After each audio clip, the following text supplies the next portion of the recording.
안녕하세요. 자산운용 1부 이트레이딩 팀의 박보영 과장입니다. 안녕하십니까. 자본시장 영업부 이코노미스트 문정입니다. 9월달 달러원 환율이 급등하며 1,400원대에 진입한 이후 10월에는 1,400원대에서 1,430원 후반대 사이에서 등락하였습니다. 여전히 높은 레벨이기는 했지만 9월에 비해서 등락 폭이 그렇게 크지는 않았는데요.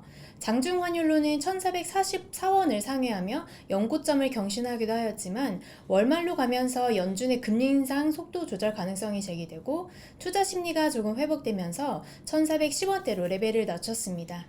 또한 중국 위안화는 올해 중국 경기 불안 우려로 약세를 보이면서 원화 약세 요인으로 작용하기도 하였는데요. 지난주 중국 국영은행의 달러 매도로 대폭 상승하면서 원화를 비롯한 아시아 통화 약세 부담이 다소 해소되는 모습이었습니다.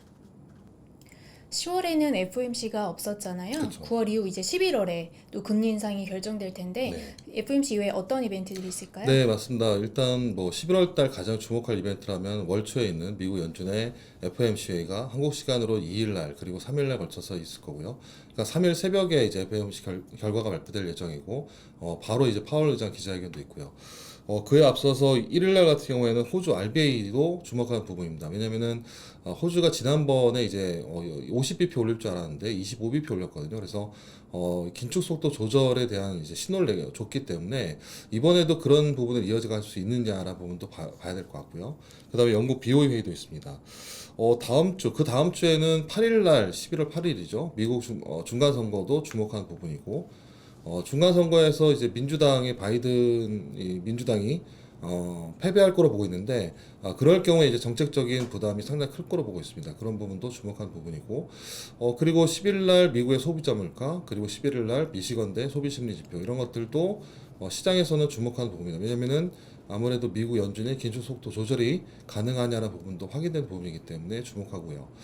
그 다음 주에 이제 일본하고 영국의 3분기 GDP, 그 다음에 G20 정상회담도 있고 월 마지막에는 24일 날 미국 FOMC 의사록과 한국은행, 금통위 등이 주목할 부분이기 때문에 이 월 초의 통화정책회의 그리고 월 말에 미국과 한국의 통화정책회의에 대한 결과 이런 부분을 이번 11월 달에는 주목해야 될 이벤트라고 봐야 될 것 같습니다. 최근 연준의 금리 인상 속도 조절에 대한 기대감이 좀 나오고 있는 것 네, 같은데요. 네, 물론 이제 금리 인상 폭도 중요하겠지만 이번에 어떤 속도 조절에 대한 언급이 나올지 주목이 되는 것 맞습니다. 같습니다. 최근에 보면은 호주부터 시작했고요. 호주 RBA도 베이비 스텝으로 갔고, 그 다음에 캐나다 같은 경우에도 75bp 올릴 줄 알았는데 50bp 정도 올렸거든요. 그러니까 그리고 나서 긴축 속도를 조절할 수 있다라고 얘기했고, 유로 22도 75bp 올렸지만은 앞으로 긴축 속도 조절 가능성을 내비쳤습니다. 최근에 미국 연준 인사 중에서는 제임스 블러드, 가장 매파적이라고 불리는 세인트로이스 총재 같은 경우가 4.75 그 이상 올릴 필요가 없지 않느냐라고 얘기했기 때문에 이 부분도 약간 시장에서는 좀 완화적으로 좀 해석이 되고 있고요. 그리고 메리 데일리의 샌프란시스코 연은 총재도 긴축 속도 조절을 직접적으로 언급을 했죠. 논의할 필요가 있다라는 얘기도 했습니다. 그러니까 일부 연준 인사들이 4% 이상의 금리, 5%까지는 좀 무리가 아니냐라는 시각을 좀 보여주고 있기 때문에 그런 부분에서 아마 이번 11월 FOMC에서는 기준금리 75bp 0.75%포인트 올리는 거는 시장에 영향 크지 않을 것 같습니다. 다만 이 파월 연준 의장이 어떤 식으로 다음 단계, 그러니까 12월 회의죠. 아니면 내년 얘기를 어떻게 풀어갈 거냐라는 부분인데, 여기서 이제 저희가 시장에서 주목하는 부분은 직접적으로 아마 긴축 속도 조절 얘기는 안 할 것 같아요. 근데 내년 그냥 지금의 9월 달에 제시했던 4.6% 금리를 유지하겠다라고만 하더라도 아마 시장은 12월 달 같은 경우는 75보다는 50bp, 그러니까 0.5%포인트로 속도가 좀 조절되지 않을 거냐라고 봐야 될 것 같고요. 그런 측면에서 파월 의장이 아마 내년의 금리 전망을 높이지만 않는다면 아마 시장은 긴축 속도 조절로 그대로 아마 평가하지 않을까라고 예상하고 있습니다. 월 초에는 FOMC가 있고 또 월말 가서는 한국은행 금통위가 네. 있잖아요. 이제 말씀하신 것처럼 각국 은행에서 금리 인상 속도 조절에 대한 말이 나오고 있는데 네. 한국은행에서는 어떤 결정을 할지 네, 금리를 맞습니다. 10월 달에 기대 인플레이션이 상당히 높게 나왔거든요, 예상보다. 그래서 이제 물가도 높고, 그 다음에 미국 연준이 더 높은 금리를 올릴 것이다라고 예상을 했기 때문에 사실상 11월 달 금통위에서 시장에서는 50bp 0.5%포인트 또 빅스텝을 가는 거 아니냐라고 봤었는데 최근 뭐 나온 것처럼 호주나 캐나다, 뭐 유로도 그렇고 거기다 미국까지도 4.75 정도를 뭐 그대로 유지한다면 한국은행 입장에서도 급할 건 없다라고 보는 거죠. 이미 이창용 총재가 우리나라 이제 한국은행의 목표 금리 자체를 3.5에서 3.75 정도로 얘기를 했어요. 그러니까 3.5 올 수도 있고 3.75까지 올릴 수도 있다라는 건데 이거는 이제 아마 미국 연준이 5%까지 금리를 올릴 경우를 가정한 거다라고 보고 있거든요.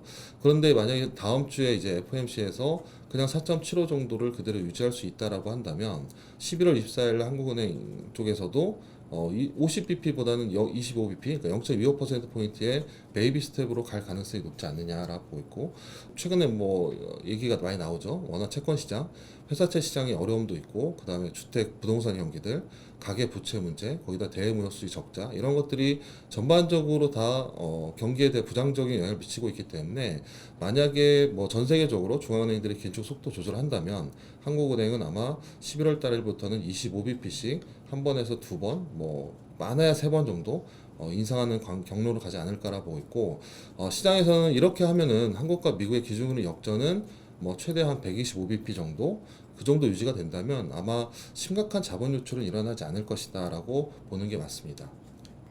올해 달러원 환율이 정말 무서운 속도로 올랐잖아요. 네. 특히 9월만 하더라도 굉장히 큰 폭으로 급등했었는데 너무 많이 올라온 환율 때문에 걱정들이 많으실 텐데 네. 적정 환율 어느 정도로 보는 게 맞을까요? 네, 사실 그 8월 달만 하더라도 월 평균 환율이 1,320원대였습니다. 근데 9월 달에 미국의 자이언트 스텝도 있었고요. 그다음에 영국의 국채 시장 불안, 우리나라 대형무역 수지 적자 이런 것들이 다 동반되면서 100원이 한 달 만에 올랐거든요, 거의. 그리고 지금도 1,400원대 유지하고 계속되고 있는데 만약에 이런 부분을 배제하고 본다면은 우리가 보통 이제 이코노미스트 얘기하는 적정 환율이라는 수준이 있습니다. 페어밸류라는 얘기가 있는데 일단 무역 가중치를 로 이제 추산한 실질 실효 환율을 본다면 현재 환율은 장기 평균보다는 한 8.9% 정도 저평가되어 있습니다. 원화 자체가 그러니까 무역보다도 훨씬 더 원화가 가치가 떨어졌다라는 부분이고, 그 다음에 이제 5가지 변수로 추정하는 이제 페어밸류 모델 이런 것들을 감안했을 때는 한 1280원에서 1320원 정도 나오거든요. 그러니까 8월 달에 1320원 정도 수준이 무역 가중이나 아니면은 5가지 변수, 그러니까 우리 뭐 한미 금리차, 경상물시, WTI 근원물 가격들, 뭐 국제 CDS 이런 것들 감안했을 때 1,320원 정도 나오는 것 같아요. 그러니까 100원 가까이는 오른 부분은 수급적인 요인이나 심리적인 요인, 단기 요인으로 많이 작용을 했다라는 거죠. 그래서 이 얘기는 결과적으로 이미 적정 환율에 비해서 100원 이상 올랐기 때문에 사실상 환율이 더 오른다는 거는 좀 무거운 감이 있는 거죠. 그러니까 예상치 못한 충격이 발생하지 않는다면 환율의 급등세는 좀 진정되지 않겠느냐 보고 있고, 또 하나는 그동안에 이제 달러를 강세를 유지시켜왔던 그런 부분이 연준의 긴축에 대한 부분들이 강했는데 최근 뉴스로 보면 이제 연준도 속도 조절로 갈 수 있다라는 얘기, 특히 이제 12월 달 같은 경우에 50bp나 25로 이렇게 계속 떨어진다면 미국의 금리 인상에 대한 기대가 약해질 경우에는 이렇게 크게 적정 환율에서 벌어진 금리, 그러니까 환율의 격차는 좁혀질 수 있다라고 보는 거죠. 그래서 사실상 지금 환율대에서 추가적인 상승분에 대한 거는 그 예상치 못한 부분이 아니라면 실질적으로는 환율은 상방보다는 하방 압력이 조금 더 우세하지 않겠느냐라고 보고 있습니다.